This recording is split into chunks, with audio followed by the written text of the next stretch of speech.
दोस्तों पूरी दुनिया में अचानक एक हड़कंप मच गया है क्योंकि ईरान ने आज रात के लिए एक ऐसे महा ऑपरेशन का ऐलान किया है जिसकी गूंज वॉशिंगटन से लेकर यरूशलेम तक सुनाई देगी। ईरान का दावा है कि उसने अमेरिका के 2 C-130 ट्रांसपोर्ट विमानों को मार गिराया है, जबकि व्हाइट हाउस का दावा है कि उन्होंने खुद अपने विमान उड़ाए हैं ताकि वो ईरान के साथ हाथ ना लगे। सवाल ये है कि भला ऐसा कौन करता है भाई कि अपने ही विमान नष्ट करने लगे। लेकिन असली घमासान तो बुशेहर परमाणु संयंत्र पे हुआ है, जहां धमाके में एक सुरक्षा कर्मी की मौत हो गई है।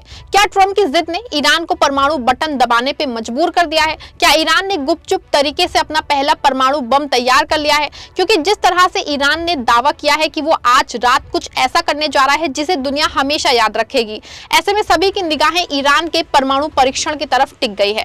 क्या ईरान सच में परमाणु परीक्षण करने जा रहा है? क्या कोई अपने 1400 करोड़ के 2 विमान खुद ही नष्ट कर देगा? पूरे मामले पे आपके साथ इस रिपोर्ट में अच्छे से चर्चा करने वाली हूँ। दोस्तों आज सुबह ईरान के बुशेहर परमाणु संयंत्र के पास एक जोरदार धमाका हुआ। अंतर्राष्ट्रीय परमाणु ऊर्जा एजेंसी ने पुष्टि की है कि एक मिसाइल या ड्रोन का टुकड़ा सीधे प्लांट के सपोर्ट बिल्डिंग पर गिरा है, जिससे एक गार्ड की मौत हो गई। IAEA चीफ राफेल ग्रासी गहरे सदमे में है। उन्होंने साफ किया है कि परमाणु ठिकानों पे हमला करना पूरी दुनिया को विनाश की ओर धकेलना है। तस्लीम न्यूज एजेंसी के हवाले से खबर आई है कि घटना के बाद इलाके में हाई अलर्ट कर दिया गया है और सुरक्षा एजेंसियां मौके पे जांच कर रही हैं।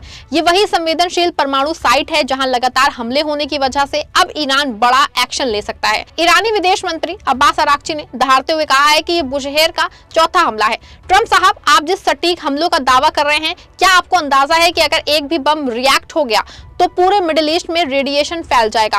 क्या आप अपनी कुर्सी बचाने के लिए करोड़ों बेगुनाह इंसानों को चेरनोबिल जैसी मौत देना चाहते हैं? दोस्तों आपको बता दें कि चेरनोबिल एक ऐसा शब्द है जो सुनते ही दुनिया के लोग डर से कांप उठते हैं। जहन में वो मंजर और हादसे एक के बाद एक कौंधने लगते हैं। जिस तरह से अमेरिका बुशेहर और इस्फहान परमाणु रिएक्टरों पे लगातार बम गिरा रहा है, उसने चेरनोबिल की घटना फिर से चर्चा में कर दी है। 39 ईयर्स पहले हुई इस घटना को दुनिया की सबसे बड़ी परमाणु घटना का उसको माना जाता है। दरअसल 26 अप्रैल 1986 को चेरनोबिल परमाणु ऊर्जा स्टेशन में एक परीक्षण किया गया था, जिसमें प्लांट में एक के बाद एक विस्फोट होने लगे और परमाणु रिएक्टर फट गया। पलक झपकते ही 31 लोगों की मौत हो गई और चारों तरफ भारी तबाही मच गई। यह हादसा इतना भीषण था कि इसका असर दशकों तक देखा गया। चेरनोबिल परमाणु संयंत्र यूक्रेन और बेलारूस बॉर्डर के पास था, जिसकी वजह से रेडिएशन का बहुत व्यापक असर हुआ और हजारों लोग प्रभावित हुए। दोस्तों आज सत्ता की आंखों में आंखें डाल के पत्रकारिता करना मुश्किल हो गया है। हमारे 4 PM नेशनल यूट्यूब और फेसबुक चैनल को, जिसे आपका प्यार और विश्वास हमेशा से मिलता रहा है, उसे बंद करके सरकार ने ये साबित कर दिया है कि वो आपके सवालों से कितना डरती है। मुश्किल दौर है, लेकिन हम ना रुके थे और ना ही रुकेंगे। हम सच के लिए हमेशा लड़ते रहेंगे। ऐसे में 4 PM यूपी को ज्यादा से ज्यादा ज्वाइन करें और स्वतंत्र पत्रकारिता को जिंदा रखने के लिए जितना हो सके उतना हमारा आर्थिक सहयोग करें। आपके सहयोग से ये जंग हम जीत के रहेंगे। विशेषज्ञों का मानना है कि इस घटना के कारण कैंसर से हजारों लोगों की मौत हुई और अब जिस तरह अमेरिका और इजराइल लगातार बुशेहर और इस्फहान पे हमला कर रहा है, कुछ ऐसा ही रिएक्शन का खतरा जो है पैदा हो सकता है। दोस्तों ईरान का आरोप है कि अमेरिका जानबूझ के परमाणु संयंत्रों को निशाना बना रहा है ताकि उसे सरेंडर करने पे मजबूर किया जा सके, लेकिन तेहरान के तेवर कुछ और ही इशारा कर रहे हैं। दोस्तों हालांकि सबके बीच ईरान ने एक बड़ा दावा पेश करके पूरी दुनिया में तहलका मचा दिया है। ईरान की तस्लीम न्यूज एजेंसी का दावा है कि ईरानी पुलिस और स्पेशल फोर्सेस ने इस्फहान के आसपास में अमेरिका के 2 C-130 सैन्य विमानों को भारी गोलाबारी करके जमींदोज कर दिया है। लेकिन ट्रंप और अमेरिका की कहानी कुछ और कह रही है। अमेरिकी सोशल मीडिया और कुछ रिपोर्ट्स कह रही हैं कि ये वही विमान थे जो लापता F-15 पायलट को बचाने के मिशन पे थे।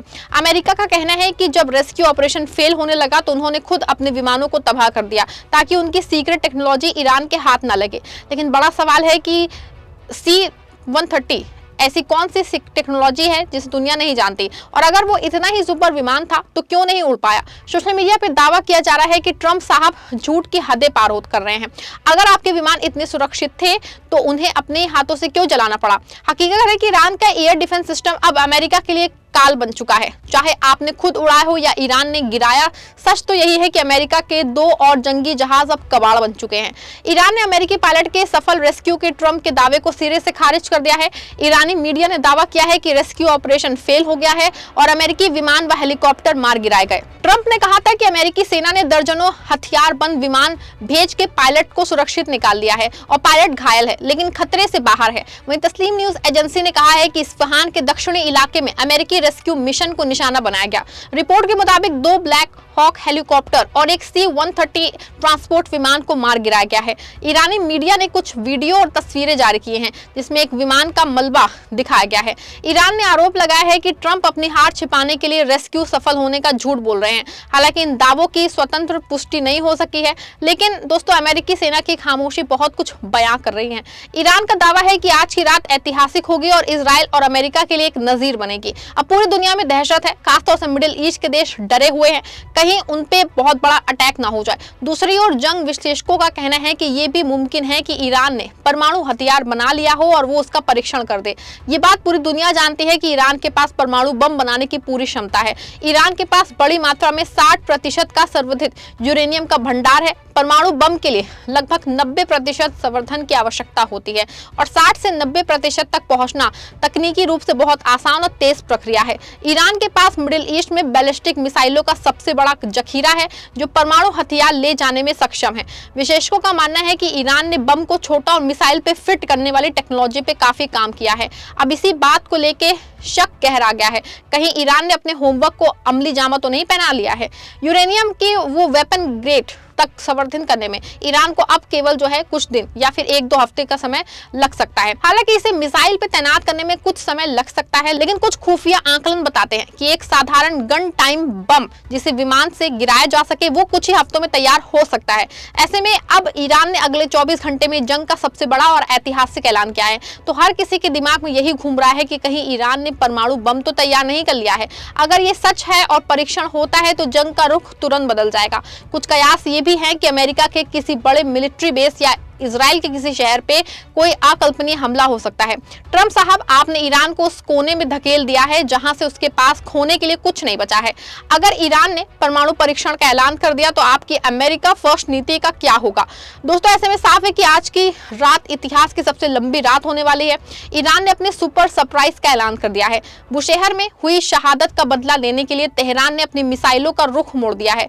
क्या ट्रंप अपनी जिद छोड़ के सीज फायर करेंगे या फिर आज रात हमें वो तबाही देखनी पड़ेगी जिसकी कल्पना किसी ने नहीं की थी? आपको क्या लगता है, ईरान आज रात अमेरिका को घुटनों पे ला देगा? आप जो भी सोचते हैं अपनी राय कमेंट में लीजिएगा। वीडियो को लाइक और शेयर करिएगा।